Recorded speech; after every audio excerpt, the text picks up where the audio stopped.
ayat yang ke-15. Mazmur pasalnya yang ke-50, ayatnya yang ke-15. Mari kita baca semua sama-sama, Bapak Ibu. Mazmur pasalnya yang ke-50, ayatnya yang ke-15. Demikian bunyi firman Tuhan.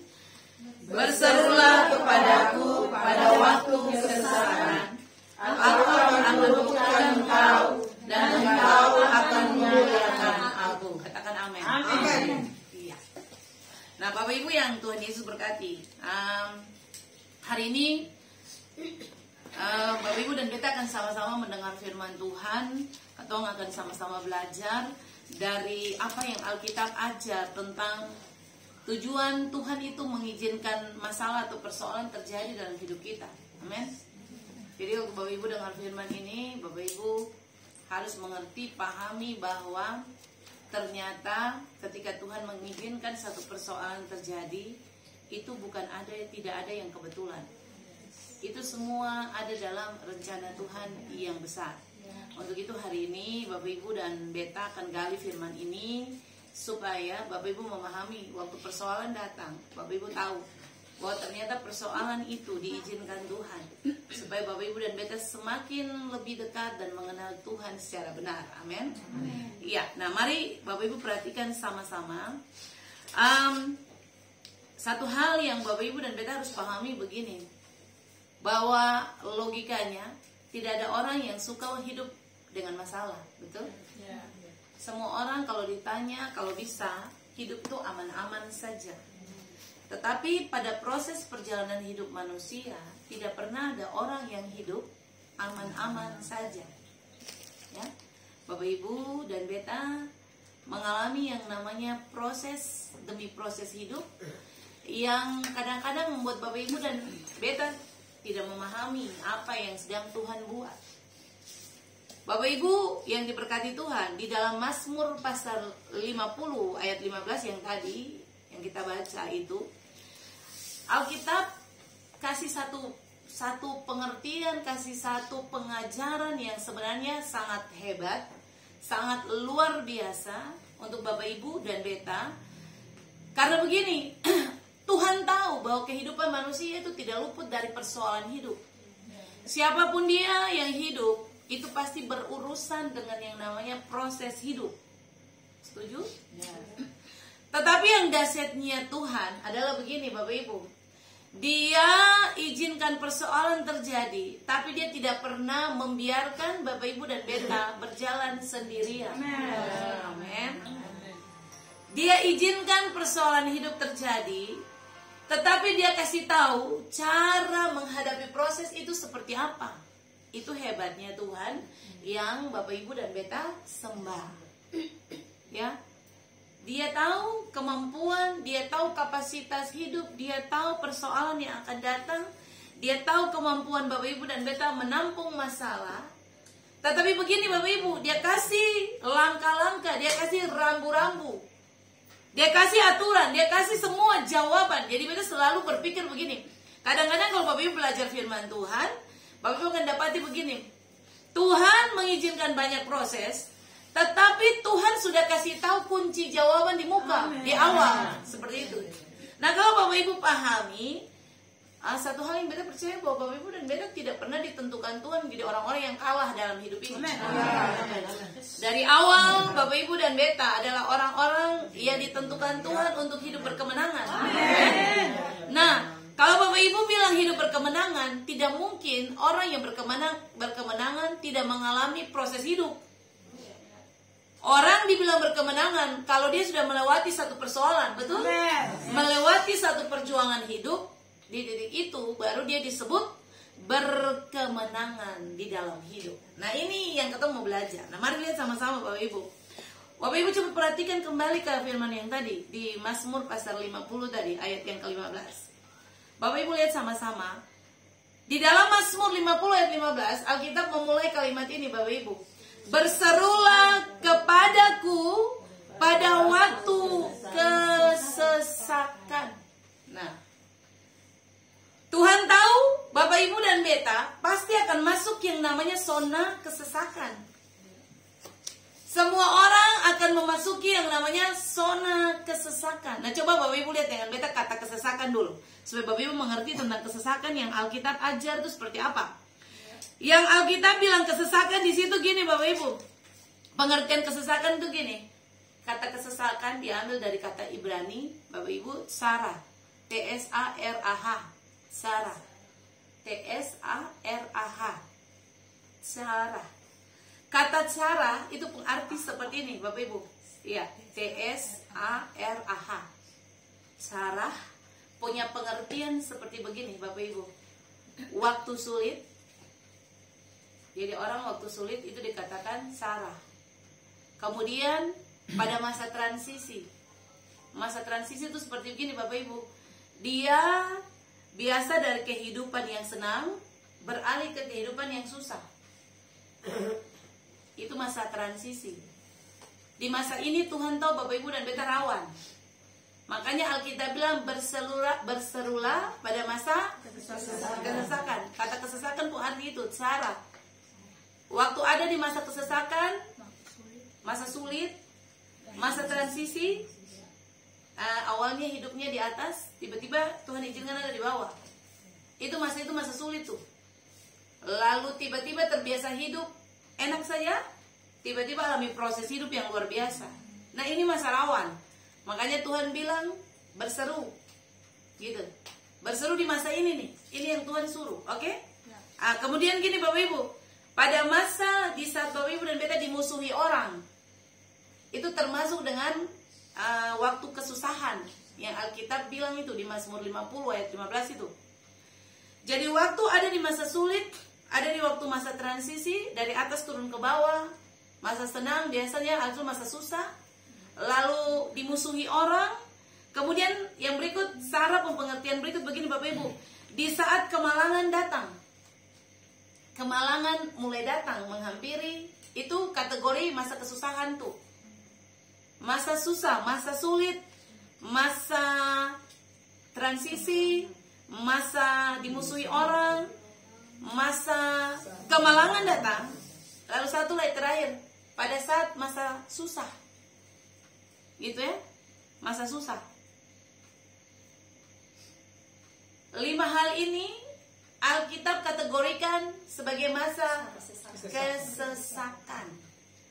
Jadi kalau Bapak Ibu ada di 5 poin ini, berarti Bapak Ibu sudah tahu bahwa Bapak Ibu posisi hari ini ada di masa sesak tuh. Amin, amin. Bisa? Lagi masa sulit, lagi mengalami masa transisi. Tadinya hidup di atas, hidup enak, tiba-tiba jatuh ke bawah. Ada dalam keadaan rumah tangga baik-baik, tiba-tiba jatuh, hidup rumah tangga hancur nih. Ini masa transisi. Tuhan tahu masa-masa ini masa rawan. Makanya Alkitab bilang, berseru di masa ini. Amin. Amin. Nah, coba mari kembali lagi, lihat kata berseru supaya Bapak Ibu paham. Kata berseru yang ada di dalam ayat itu Bapak Ibu diambil dari kata Ibrani kara. Kara, pakainya tulisnya ki. K-I-A-R-A. Kara. Oke? Katanya pakai kata Ibrani kara. Nah, kata kara punya arti begini, Bapak Ibu. Memanggil Tuhan dengan suara yang keras. Panggil Tuhan punya nama, panggil Tuhan, berteriak Tuhan dengan suara yang keras. Itu sama dengan deklarasi. Jadi Alkitab ajar Bapak Ibu begini, waktu kesesakan datang, waktu masa sulit datang, waktu Bapak Ibu sedang dimusuhi orang, waktu Bapak Ibu ada di masa transisi, waktu Bapak Ibu kemalangan datang, waktu masa susah datang, kara. Amin. Waktu hadapi masalah tidak boleh diam. Kita sudah bilang ini ya beberapa hari yang lalu waktu di ibadah. Kalau Bapak Ibu sedang berhadapan dengan satu persoalan besar, jangan berdiam diri. Kata kara itu begini, berteriak dengan suara yang besar. Deklarasikan apa yang menjadi dasar keyakinan Bapak Ibu. Deklarasikan firman Tuhan. maka Bapak Ibu akan lepas dari persoalan ini. Yes. Amin, amin, amin. Bisa Bapak Ibu bisa paham? Amin. Amin. Kunci Bapak Ibu hidup berkemenangan, Bapak Ibu kara. Teriak Tuhan dengan sungguh-sungguh. Amin, amin. Saya usah berteriak manusia pertolongan. Bapak Ibu cari pertolongan manusia sia-sia. That's right. Manusia sehebat-hebatnya dia bisa tolong Bapak Ibu, dia punya keterbatasan. Yes. Tapi kalau Tuhan, ketika Bapak Ibu kara, pertolongan Tuhan itu tepat pada waktunya. Amin. Amin, amin, amin. Jadi jangan pernah Bapak Ibu memperbiasakan diri. Bapak Ibu punya persoalan hidup, Bapak Ibu bateria suami, bateria orang tua, tetangga. Bapak Ibu punya masalah, Bapak Ibu cerita ke tetangga, cerita ke orang, nanti orang akhirnya cerita lagi Bapak Ibu. Jadi perbiasakan diri kara saja dengan kata kara ya. Kalau lupa ingat santan kara. Oh beta lagi dalam masa sesak nih. Oh beta harus kara seperti itu. Oke? Amin, amin, amin. Amin. Nah Bapak Ibu kara punya pengertian kedua. Itu tadi berteriak dengan suara keras, kasih firman, perkatakan firman, lalu memperkatakan apa yang menjadi dasar keyakinan Bapak Ibu. Yang kedua gini, kara pengertian kedua begini Bapak Ibu. Panggil Tuhan punya nama Bapak Ibu, itu mulai dari matahari terbit sampai matahari terbenam. Amin. Amin, amin, amin, amin. Yes. Jadi ternyata menghadapi persoalan hidup tuh gampang saja kalau Bapak Ibu tahu kamu cara. Panggil Tuhan, berdoa buat Tuhan itu dari matahari terbit sampai matahari terbenam. Karena kalau Bapak Ibu baca ayat itu dia bilang begini, berserulah kepadaku pada waktu kesesakan. Kata waktu di situ itu dipakai dalam ukuran dari matahari terbit sampai matahari terbenam. Artinya begini Bapak Ibu, sing ada batasan. Bapak Ibu panggil Tuhan itu sing ada batasan, tapi Bapak Ibu panggil Tuhan itu konsisten. Ya. Jadi bukan begini, bangun pagi panggil Tuhan, nanti sebentar lupa, sadikilnya baru panggil seng, karena kata waktu dia membagi kata dari matahari terbit sampai matahari terbenam. Amin. Jadi kalau Bapak Ibu ada di masa sulit, ada di masa orang sing suka, ada di masa transisi, ada di masa kemalangan, Bapak Ibu selain teriak Tuhan, Bapak Ibu gini, teriaknya itu dari pagi sampai malam. Amin. Amin. Waktu beta belajar ini, beta ternyata katong su bikin, cuma katong salah. Ya. Bateria di momen-momen tertentu sah, mungkin bangun pagi atau mungkin dalam keadaan sangat tertekan. Tapi katong sih bikin seperti yang Alkitab bilang, dari pagi matahari terbit sampai matahari terbenam. Lalu beta dulu merenung begini, ada pantas kenapa Daud itu dia orang yang sangat dikenal Tuhan. Karena Daud itu suka kara, Bapak Ibu. Daud punya jam doa saya 7 kali dalam sehari. Bayangkan, Bapak Ibu pikir 7 kali dalam sehari itu 1 jam atau seng. Itu dia berjam-jam Bapak Ibu, berjam-jam, dan mungkin ini yang dia lakukan nih dari matahari terbit sampai matahari terbenam. Makanya Bapak Ibu lihat Alkitab bilang Daud itu dia sangat dikenang oleh Tuhan. Dia raja yang berkenan di hati Tuhan. Amin. Jadi Bapak Ibu dan beta, Bapak Ibu mesti tahu kebenaran ini. Waktu masalah banyak, bateria Tuhan tuh dari buka mata sampai tutup mata sekali. Amin, amin, amin, amin. Amin. Panggil nama Tuhan, perkatakan tuh firman Tuhan, perkatakan apa yang menjadi dasar keyakinan. Kalau Bapak Ibu dalam masa sulit, bilang buat Tuhan, Tuhan beta percaya masa-masa sulit ini, beta ada bersama Tuhan. Amin. Perkatakan firman, perkatakan janji Tuhan. Ya. Karena Bapak Ibu berteriak dengan suara yang nyaring buat Tuhan, deklarasikan apa yang menjadi dasar keyakinan. Lalu panggil dengan konsisten dari pagi sampai malam. Amin. Sudah? Bapak Ibu bisa paham sampai sini? Jadi waktu orang hadapi persoalan hidup, dia harus kara. Dia harus berteriak dengan suara nyaring. Ingat baik-baik Bapak Ibu, masalah yang Tuhan izinkan itu Tuhan ada terlibat. Beta bilang dari awal tadi, Tuhan cuma mau mengizinkan supaya Bapak Ibu belajar begini, apakah Bapak Ibu mengenal dia secara benar atau tidak. Nah, kadang-kadang Bapak Ibu yang paham tentang Tuhan, Bapak Ibu yang mengerti tentang cara Tuhan, Bapak Ibu berhenti sampai di sini. Padahal salah. Ketika berhadapan dengan persoalan tidak boleh diam. Bapak Ibu kara, berteriak nama Tuhan dari pagi itu panggil sampai malam hari. Amin. Mari kita berikan kemuliaan dulu. Nah, coba kembali lagi ke ayat yang tadi. Bapak Ibu perhatikan kembali ayat firman yang tadi. Dia punya bait kedua. Alkitab bilang begini. Aku akan meluputkan engkau. Oke? Bapak Ibu sampai di kata meluputkan. Kata meluputkan itu diambil dari kata Ibrani kalats. C-H-A-L-A-T-S.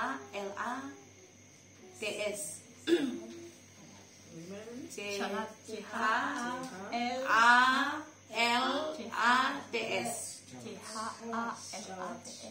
Calats. Oke? Calats. Calats pun arti seperti gini, Bapak Ibu. Bapak Ibu perhatikan.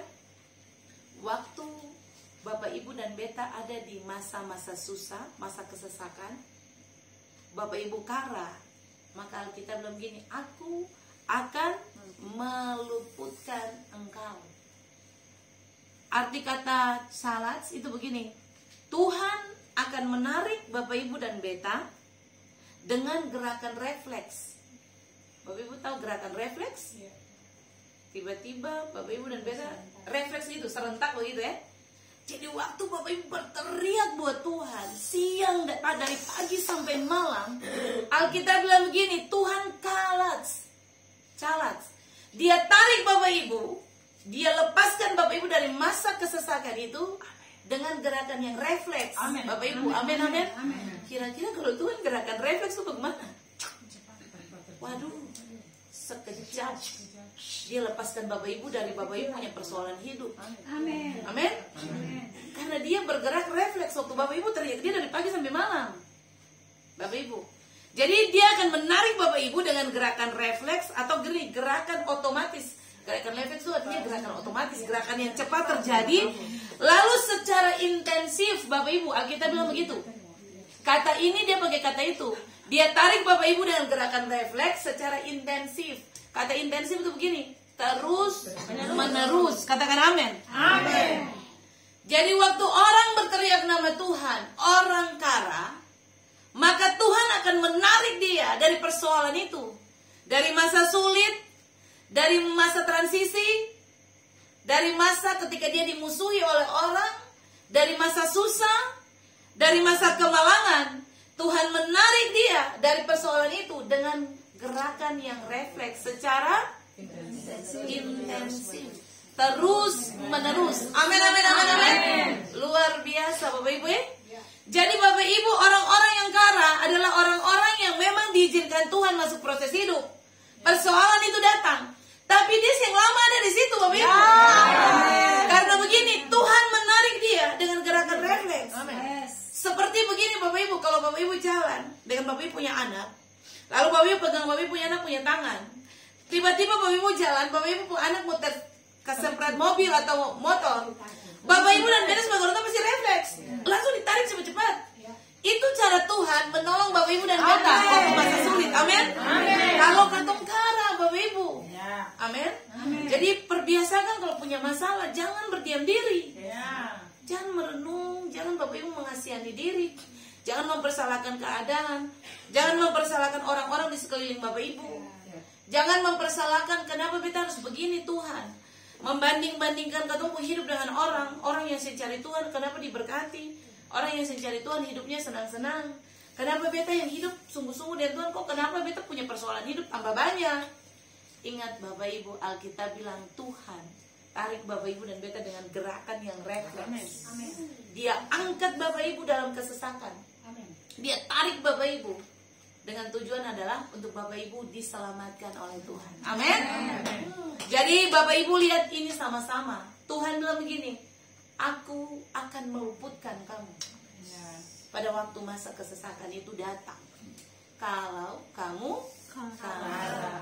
Amin. Nah Bapak Ibu lihat yang berikut. Kata meluputkan punya arti berikut. Kata salat punya arti yang berikut gini Bapak Ibu. Setelah Tuhan tarik Bapak Ibu, dia angkat Bapak Ibu, dia akan memperlengkapi Bapak Ibu dengan gini Bapak Ibu, untuk bertarung menghadapi persoalan.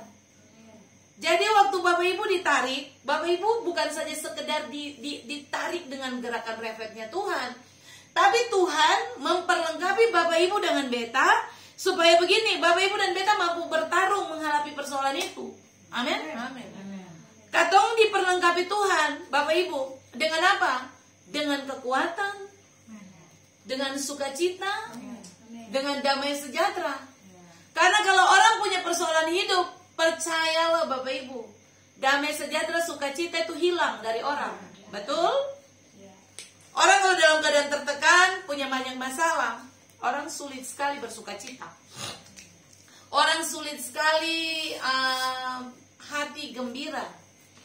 Karena apa Bapak Ibu? Tertekan dengan segala persoalan hidup. Yang Alkitab tadi bilang tadi itu, kesesakan itu sedang datang. Makanya Tuhan bilang begini, Bapak Ibu kara, supaya Tuhan luputkan Bapak Ibu. Dia tarik Bapak Ibu dengan gerakan refleks, kemudian dia memperlengkapi Bapak Ibu untuk bisa bertahan menghadapi proses yang datang itu. Amin. Itu yang Tuhan ajar untuk Bapak Ibu dan beta. Nah setelah Bapak Ibu mengalami diperlengkapi, satu lagi gini Bapak Ibu, pengertian daripada calat itu. Tuhan mengirim orang-orang bersenjata. Amin. Hebat deh Bapak Ibu. Amin. Luar biasa. Tuhan mengirim orang-orang bersenjata untuk menjaga Bapak Ibu dan beta.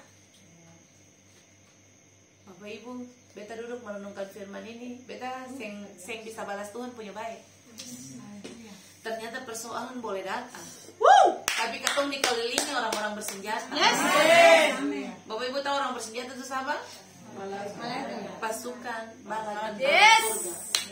Yang jaga Bapak Ibu tuh pasukan bala tentara surga, bukan pasukan dunia Bapak Ibu. Coba lihat ayat Mazmur 91 ayat 11. Tolong Bapak Ibu baca ayat itu.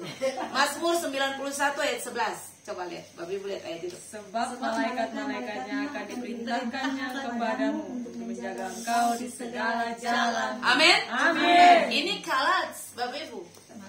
Tuhan kirim pasukan bersenjata, Tuhan kirim pasukan bala tentara surga menjaga orang-orang yang suka kara Bapak Ibu. Yang berteriak nama Tuhan dari pagi sampai malam. Amin. Amin. Jadi kalau Bapak Ibu punya hubungan baik dengan Tuhan, Bapak Ibu klaim janji ini jadi. Malaikat Tuhan diperintahkan berkemah. Gitu. Jadi persyaratan Tuhan kirim pasukan itu bukan sembarang. Bapak Ibu lihat, kalau ada orang penting yang mau datang di mana-mana pasti ada pasukan yang suka muka jaga ya. Yes. Ternyata ketemu ini orang penting Bapak Ibu. Bapak Ibu punya persoalan hidup, tapi Bapak Ibu adalah orang yang paling penting bagi Tuhan. Jadi ketika Bapak Ibu berhadapan dengan masa kesesakan, Bapak Ibu lakukan kara, Tuhan utus malaikat turun, kawal, jaga dia. Siapa yang bisa jaga Bapak Ibu dan beta? Bisa kore Bapak Ibu dan beta kalau Tuhan kirim pasukan jaga. Tidak bisa ada orang, makanya beta bilang orang benar itu, kejatuhan orang benar itu elegan. Bapak Ibu boleh izinkan Tuhan punya masalah banyak. Bapak Ibu boleh diizinkan Tuhan mungkin hari ini ada dalam lembah-lembah air mata. Tapi Bapak Ibu orang spesial. Karena ada dikelilingi dengan banyak hal yang Tuhan buat. Salah satunya adalah malaikat yang menjaga. Nah kalau malaikat itu dikirim menjaga, siapa yang bisa terobos pasukan itu? Saya bisa Bapak Ibu. Kalau sudah ada Bapak Ibu, ada ring satu di samping Bapak Ibu, siapa yang bisa jaga? Siapa yang bisa korek Bapak Ibu? Tidak bisa. Makanya Bapak Ibu perhatikan, Alkitab bilang begini, kalau Allah di pihak kita, siapa yang bisa melawan kita? Karena ini Bapak Ibu, ayat ini, karena Tuhan kirim malaikat pasukan bersenjata. Kata kalat itu dalam teks asli dia pakai pasukan bersenjata, orang-orang bersenjata. Nah, orang-orang bersenjata yang dikirim untuk jaga Bapak Ibu dan beta itu Tuhan kirim siapa kalau bukan malaikat yang kirim, yang dikirim untuk jaga. Jadi ingat kata ini Bapak Ibu, malaikat Tuhan akan diperintahkan untuk berkemah di sekeliling orang yang kara. yang setiap hari berteriak nama Tuhan, panggil Tuhan dari pagi sampai malam. Bangun pagi dia panggil Tuhan, siang dia panggil di kantor, dia panggil di jalan, dia kantor, di mana saja dia panggil nama Tuhan. Itu orang-orang yang dijaga oleh pasukan malaikat Tuhan. Amin, amin. Tepuk tangan lagi Bapak Ibu buat Tuhan yang luar biasa. Amin. Nah, Bapak Ibu lihat, dari semua yang ketong belajar hari ini, Bapak Ibu lihat kesimpulan akhir begini. Bapak Ibu perhatikan ayat terakhir dari ayat ini. Alkitab bilang apa Bapak Ibu? Engkau akan ya, aku akan meluputkan engkau dan engkau akan memuliakan aku. Nah Bapak Ibu, kata memuliakan itu diambil dari kata Ibrani kabat. Kata kabat punya arti begini, supaya kamu memuji aku. Kabat biasa pakai D, kabat D belakang, supaya kamu memuji aku. Jadi Bapak Ibu lihat, ketika Bapak Ibu kara, Bapak Ibu berteriak nama Tuhan, Bapak Ibu dan Beta panggil nama Tuhan dari pagi hari sampai malam hari, maka Bapak Ibu akan diluputkan. Tuhan kirim Bapak Ibu, perlengkapi Bapak Ibu, Tuhan tarik Bapak Ibu dengan gerakan refleks. Tuhan perlengkapi Bapak Ibu untuk bisa berhadapan dengan persoalan hidup yang datang. Kemudian Tuhan kirim malaikat Tuhan berkemah menjaga Bapak Ibu. Tujuannya cuma satu saja Bapak Ibu, supaya Bapak Ibu dan Beta memuji Tuhan. Amin, amin, amin, amin. Tuhan tidak pernah minta yang lain.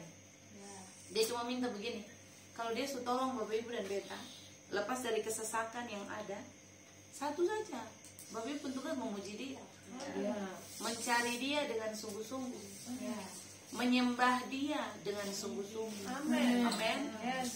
Mengapa ayat ini diakhiri dengan kata ini, supaya kamu memuliakan aku? Karena Tuhan tahu tabiat kata manusia, kalau sudah ditolong kadang-kadang lupa diri. Makanya Tuhan kasih ingat di akhir dari firman ini, supaya kamu memuliakan aku. Supaya kalau Beta su tolong, puji Beta. Supaya Beta su tolong, ingat Beta. Itu kabar pun arti. Supaya kalau Beta su tolong, jangan lupa datang cari Beta sungguh-sungguh.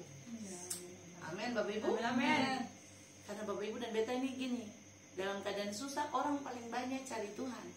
Di mana-mana kalau orang susah itu lebih banyak, lebih gampang orang datang dengan cari Tuhan itu dibanding dalam keadaan orang nyaman. Untuk itu Beta harus bersyukur buat Tuhan, karena Beta ada dikelilingi orang-orang yang paham dalam keadaan susah, dalam keadaan senang tetap stay dengan Tuhan. Amin.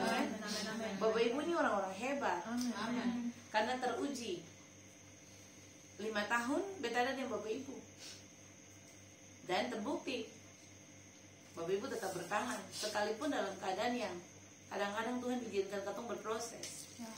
Tapi Bapak Ibu yang pernah lewatkan hari-hari bersama dengan Tuhan.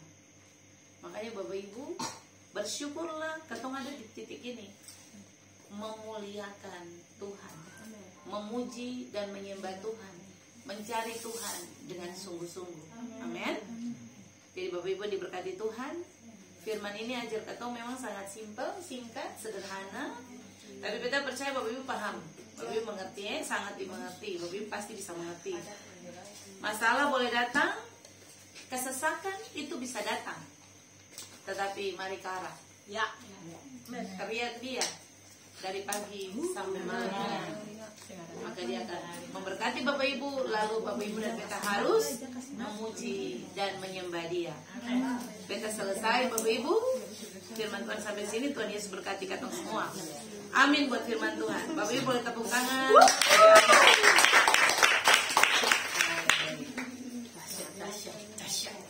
Bapak Ibu diberkati hari ini semua.